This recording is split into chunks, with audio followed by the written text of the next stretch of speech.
সবজি দেবো ভাই, এই সবজিটা এটা আপনার রেখে গেছে, নিন ভাই 50 টাকা।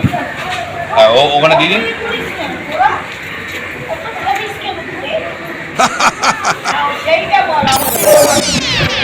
ও দাদা, ও দাদা,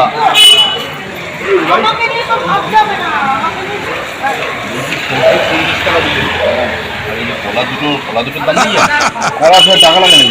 তো টাকা লাগবে না, কলাটা ওর কি গাছে? কলাটা তো এই আছে, অ্যাড করা আছে। কলাটা কি ওর গাছে?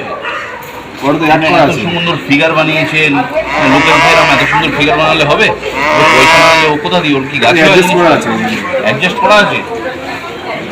একটা কথা বলি দাদা, আপনি আমার থেকে বয়সে ছোট ছোট ভাইয়ের মতো, কলাটা খান, সেটা অসুবিধা নেই, কিন্তু ব্যাপারটা হচ্ছে এরা কিন্তু গরিব মানুষ, এই ঘুরে ঘুরে কয়েকটা সবজি বেচে এরা দিন চলে। আপনি খেলেন কোনো অসুবিধা নেই, 5 টাকা হয়তো গেল, কিন্তু এই 5 টাকা করে করে দর্শন করতে করতে সারাদিনে 50 টাকা চলে যাচ্ছে। একটা কথা মনে রাখবেন, আপনি গরিবকে মারছেন কিন্তু উপরওয়ালা কিন্তু আছে, সে আপনাকে যাচ্ছে।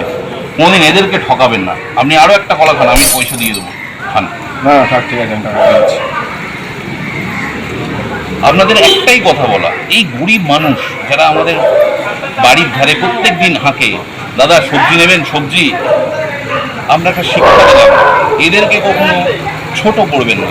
এদের জায়গা থেকে জিনিস তুলে খাওয়া, কলা খাওয়া, খাওয়া, এদের তো এগুলো কিনতে হয়। একটা জিনিস বুঝুন, এরা তো এগুলো মানে চাষের জিনিস না, এদের বাড়ির ক্ষেতের জিনিস না, এরা কোথা দিয়ে কিনে আনছে, 1 টাকায় কিনে সে 1.5 টাকায় বিক্রি করছে। এদের সংসার আছে, এদের বাড়িতে মা আছে। একবার ভাবুন, এদেরকে ঠকাবেন না। আপনি বেশি দামও দেওয়ার দরকার নেই, যেটা দাম হয় সেটা দিন, কিন্তু এদেরকে দেখুন, এই দাদা বডি বিল্ডার দাদা, কিন্তু এই দাদার কিন্তু মন থেকে মনে হলো যে আমি কথাগুলো ঠিক বলছি, তাই আজকে একটা ছোট্ট উদাহরণ দিলাম।